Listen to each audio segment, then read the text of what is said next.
Erosion of identity. This is the invisible tax on your soul that no one ever talks about because most pros and cons are very superficial at best. And they're made to be superficial because if you ever actually knew that 75 to 80% of expats return home before the 5-year mark, you wouldn't buy. Today, we're going to expose the social isolation and emotional fatigue of being a perpetual foreigner in a foreign country. Hello and welcome to our Retire Early lifestyle. Now, of course, there are wonderful things about living abroad, and here is just a short list of some of those wonderful things. Cheaper healthcare, cheaper cost of living, cultural adventure, mild weather, and the experience. Now let's talk about the mental and emotional fatigue that some expats face when they move abroad that no one ever talks about. As a side note, although all foreign countries have their distinct cultural differences, most expats share the same common outcomes when faced with the challenges of expat life, which causes what is termed as Expat Fatigue syndrome. Let's begin. Number 1, language hurdle reality. Very few expats will actually learn the language, and that means you will not be able to integrate into the culture on any kind of a deep level with the local people. Yes, it is quaint to see an American attempt to learn the language, and they do appreciate your effort. However, getting by just won't cut it in the long run. Reality and experience has shown that learning a new language is not easy, especially if you haven't set it in your heart and mind to learn the language thoroughly. It's most likely not going to happen.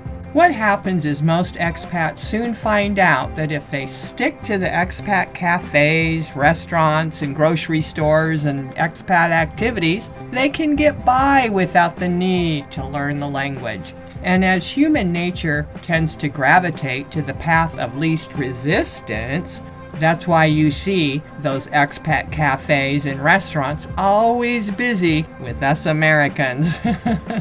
But there are consequences for that, and it's the stepping stone to leaving the country you embarked on.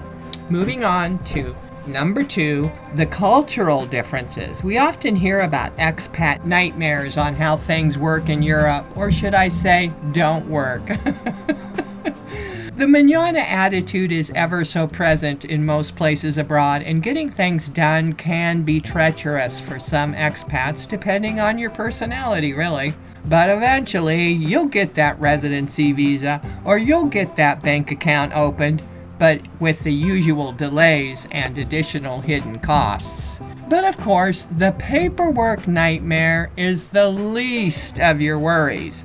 What we should be worried about is how we adjust to this new culture. The societal differences can be somewhat annoying and very challenging. Across all three, the biggest adjustment is usually making lasting connections and understanding and respecting the local norms, which is very different than where you're from.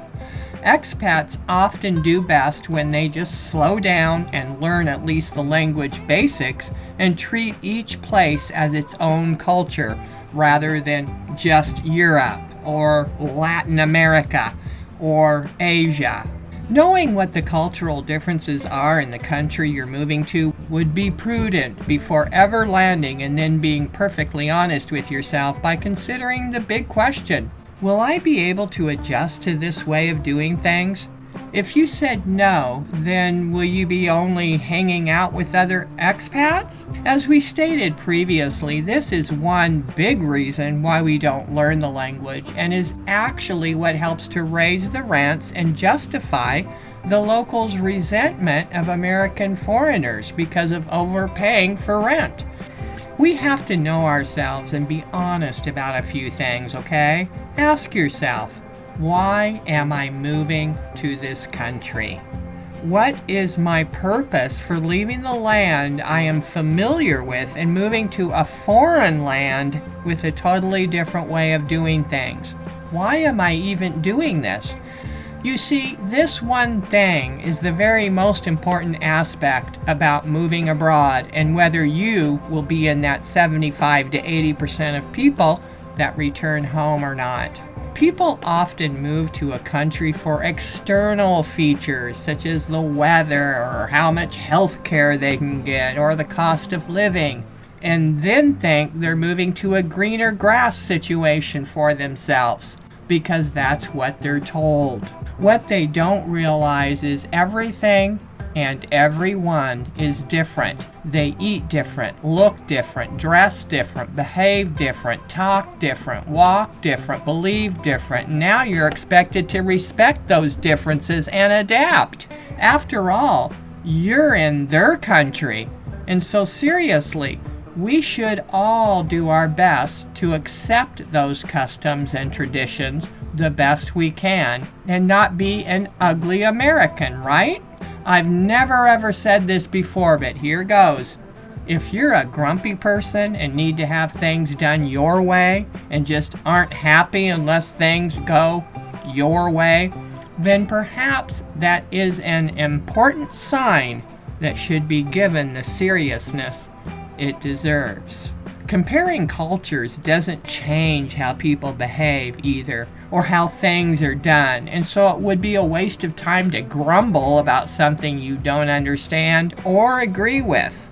So moving on to number 3, not fitting in. At first, the new sights, sounds, and smells are tantalizing to all of our senses because we're on vacation. But pretty soon, all that newness wears off and the vacation ends, and that's when we start to understand just how much of a perpetual outsider we really are. They want to keep calling us the gringos. Oh yes, the gringos live over there. They call us the farang. Oh yeah, that's just the farang. He can eat the whole buffet. They rarely call us a friend or a neighbor. We're the gringo, the rich American, or the farang, you see? Of course, it's heartwarming when they call us a friend on those rare occasions, but do they really mean it? Not fitting in is what eventually leads to isolation and loneliness. If anyone has ever told you that being a permanent resident leads to belonging, they were lying to you. Being a permanent resident only allows you the opportunity to live in another country somewhere. It doesn't make you feel full of life, and it certainly will not provide a balanced life either. This is the fairy tale version of living abroad.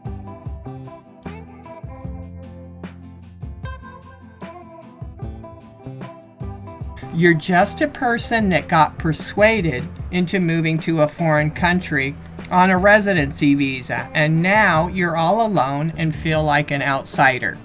Every time a local calls you a tourist after you've been a permanent resident for quite some time, it always stings. The realization hits you. We know, we've been there. We would tell them, we're not a tourist, we live here, we've been here 7 years, we would tell them. Moving on to number 4, erosion of identity. This is the invisible tax on your soul that no one ever talks about because most pros and cons are very superficial at best. And they're made to be superficial because if you ever actually knew that 75 to 80% of expats return home before the 5-year mark, you wouldn't buy. What happens to your identity when your new country treats you like a guest who stayed too long? Spain and Mexico City comes to mind right now. For some folks, permanent residency is often the loneliest emotional and mental trap in the world. I bet the peddlers forgot to tell you that, huh? You start to wonder, I moved to Portugal, but I'm not Portuguese. I'm an American living as an American in Portugal. Or, I moved to Thailand, but I'm not Thai. What am I doing here? I'm never gonna fit in. I'm just a guest stuck in this expat machine. You start to miss family and friends back home at this point, something you didn't really bother to consider before you left. Now, we lasted 13 years abroad. One of the biggest reasons is because we went abroad as a family. We all went abroad together, so we had our sons with us. It's your real family and your real friends you left behind when you moved abroad. So if you're just a guest, you may start to wonder, what am I doing here? That's because it can be a heavy tax on your mental well-being.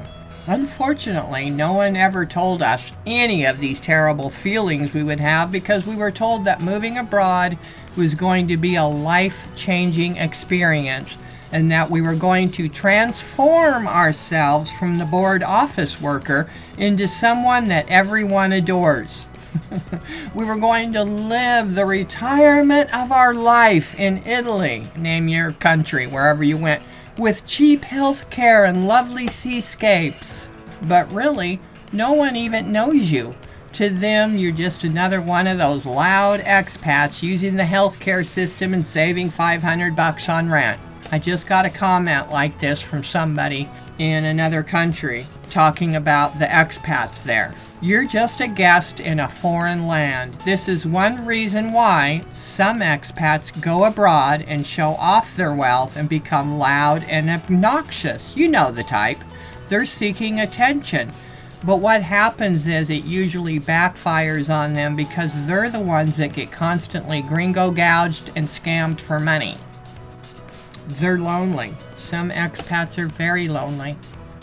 Number 5, emotional fatigue syndrome. After about a year or two, we are in a perpetual state of emotional fatigue because we still feel like an outsider. From price gouging to the constant hypervigilance to the feeling of isolation, the vacation is completely gone now. You didn't think that 75% of expats come back home because they can't stop enjoying their new life in a foreign country, did you?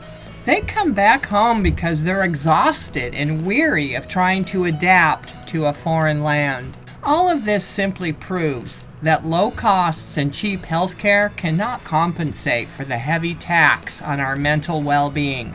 Now, of course, 25% of people end up staying, and those are the ones who perhaps married someone from that country, or they learned the language and found meaningful connections in that country. There actually are a handful of reasons why expats stay for longer than 5 years, but they too eventually end up returning home. I know what you're thinking. You won't be in that 75% of expats that leave.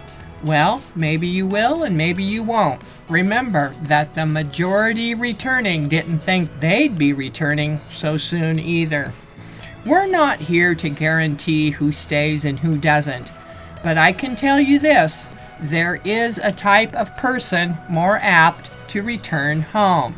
Expats that are more apt to return home before 5 years is up are 1. Inflexible types, they can't adapt. Number 2. Impatient types, everything has to be done their way. 3. Easily stressed types, they get weary and burnt out. We could easily say type A personalities are number 1 through 3 and will be more apt to return to their home country. Number 4, parents and grandparents. Of course, they get homesick and lonely and miss their children and grandchildren. Chronic illness individuals. They want or need the U.S. medical care and service. Number 6, the crime. Victims of a serious crime like a mugging or break-in, they usually end up leaving.